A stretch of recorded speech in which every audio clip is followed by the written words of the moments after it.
फिरोजाबाद अपनी कांच की नक्काशी और चूड़ियों की खनक के लिए जाना जाता है। फिरोजाबाद की चूड़ियों के बिना महिलाओं का साज श्रृंगार अधूरा है। मगर हिंदुस्तान ही नहीं, अपने शीशे के सामानों से घरों की शान बढ़ाने वाला फिरोजाबाद बीते कुछ महीनों में कोरोना से लेकर डेंगू और बच्चों को चपेट में लेने वाले रहस्यमयी बुखार का शिकार बन चुका है।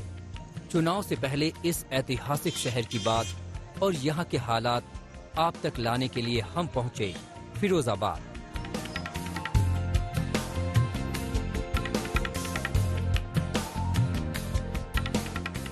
आपके हाथों की शोभा बढ़ाने से पहले कांच की चूड़ियां लगभग 60 हाथों से गुजरती हैं। फिरोजाबाद की इस फैक्ट्री में कांच के जो बुरादे होते हैं उन्हें पिघलाया जाता है। पिघलाने के बाद ऐसे सांचे तैयार होते हैं और फिर डाई से होते हुए चूड़ी तैयार होती है, बाजार तक पहुंचती है। यहाँ ये भी कहा जाता है कि दरअसल फिरोजाबाद का हर 7वां आदमी कहीं ना कहीं कांच के कारोबार से जुड़ा है। कोरोना वायरस का खतरा अभी कम भी नहीं हुआ था कि अगस्त और सितंबर के महीने में अचानक एक रहस्यमयी बुखार फिरोजाबाद शहर और गांव में बच्चों को अपनी चपेट में लेने लगा। एक के बाद एक आई बीमारियों ने इंतजामों की पोल खोल कर रख दी। अगस्त और सितंबर का महीना फिरोजाबाद पर मानो कहर बन के टूटा। सबसे पहले ये लगा कि ये कोई रहस्यमयी बुखार है जो शहरों के साथ साथ गांव को अपनी चपेट में लिए जा रहा है। अस्पतालों में बेड नहीं मिलने लगे। छोटे छोटे बच्चों को, बड़ों को, जो भी लोग उससे पीड़ित हो रहे थे उन्हें आसपास के शहरों में भेज दिया जाता था, रेफर कर दिया जाता था। आनंद फानन में इस मेडिकल कॉलेज को तैयार किया गया।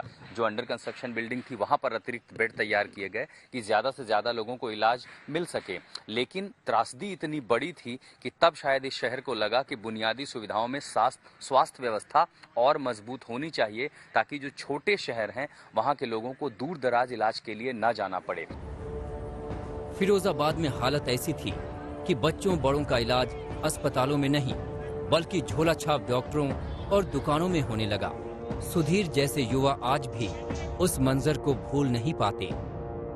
ये जो आ रहे थे नेक से बच्चे 5 साल 10 साल के बच्चे डेंगू से मर रहे थे बच्चे यहाँ पर।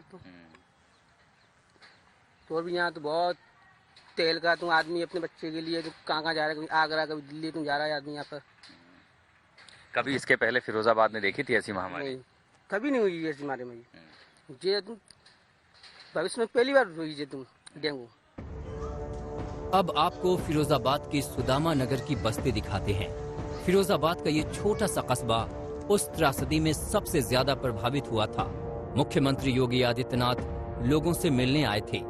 सरकार एक्शन में आई तो हालात सुधरने लगे। बहुत बड़ी परेशानी थी उस समय और तब से तो हालात बहुत सुधार में हैं और सफाई भी सही हो रही है और अब कोई परेशानी नहीं है। अच्छा, सफाई जो सुविधा सब कुछ बेहतर हो गया पहले से? हाँ, पहले से सही है सर। अच्छा, उस समय मुख्यमंत्री आए तो उन्होंने कहा था कि चीजें यहाँ पर बदलेंगी, साफ सफाई होंगी, इलाज की बेहतर व्यवस्था, सब कुछ पहले से बेहतर हुआ यहाँ? हाँ, उन्होंने करा था। आज की तारीख में यहाँ के लोगों के लिए सबसे बड़ी जरूरत क्या है? सफाई की, बिजली की, पानी, सब सही सुविधाएं हैं। सब हो गया है पहले के मुकाबले। अच्छा, ये बताइए, इलाज के लिए पहले उस समय बहुत लोगों को आगरा और दूसरे शहरों की ओर भागना पड़ता था।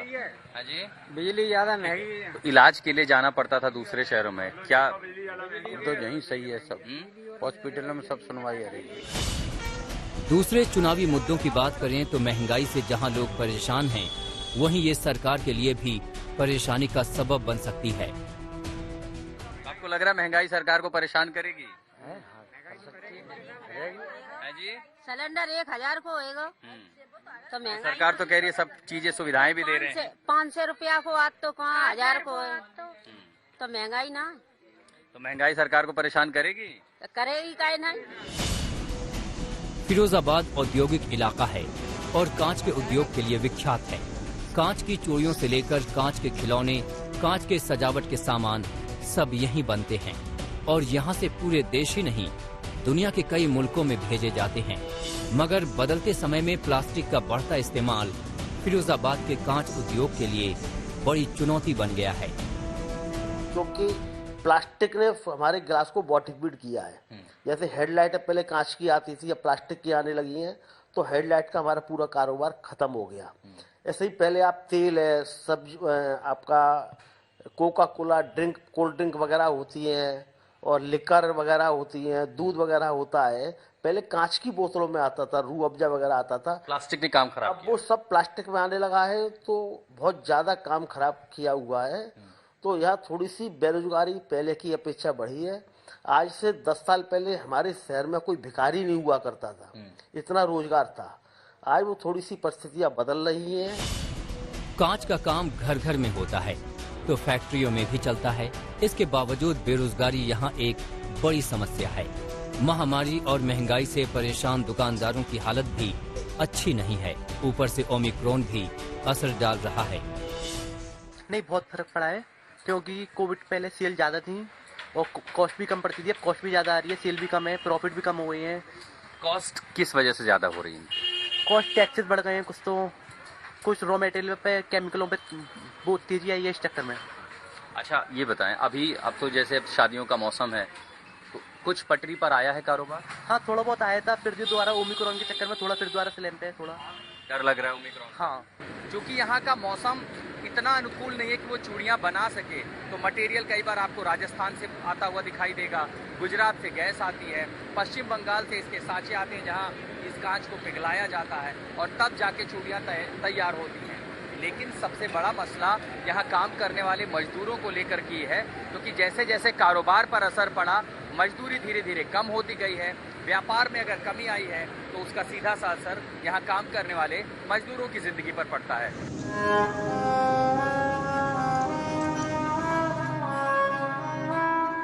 रंग बिरंगी चूड़ियां बनाने वाले मजदूर पिघली कांच की गर्मी से अपने लिए रोटी भी बना लेते हैं।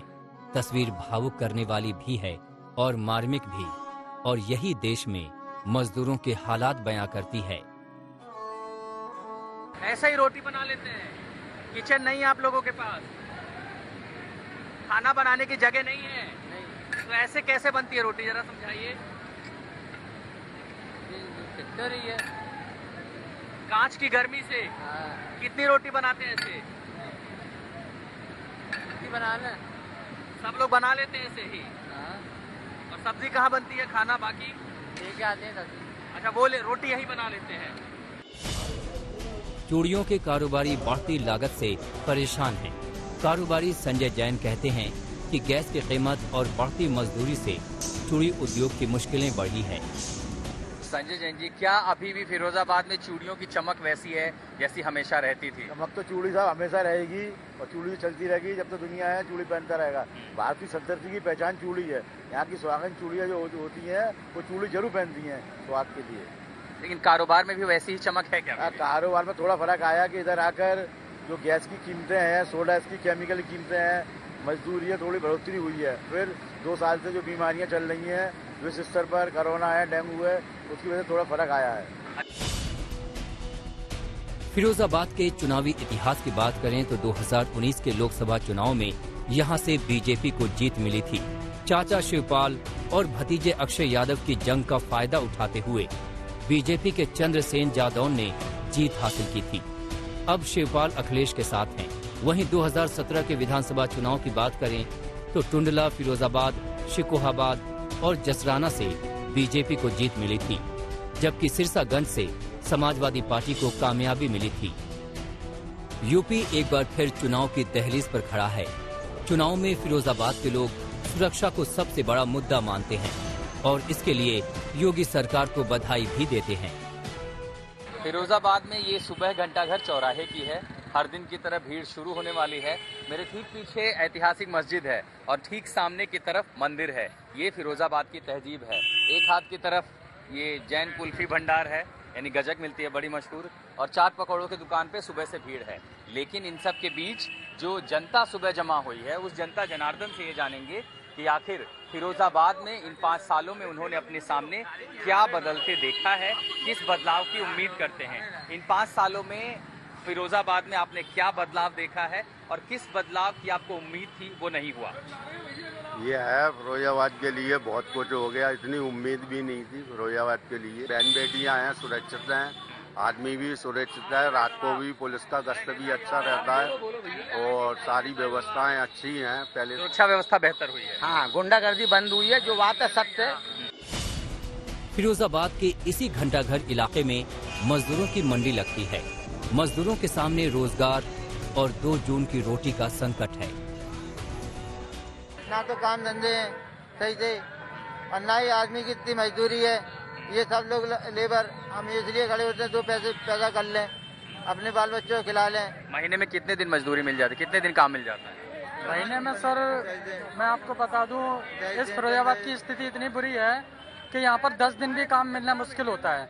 अगर जैसे हम कभी किसी गोदाम के अंदर परमानेंट काम करते हैं तो पहली बार तो रेट कम होती है, ठीक है। रेट कम के बाद उसके ऊपर एडवांस भी होता है, तो वही 13-14 रुपए 15 रुपए, इससे ज़्यादा रेट नहीं देते। महंगाई आप देख रहे हो सर, कितनी महंगाई हो रही है, बढ़ रही है महंगाई।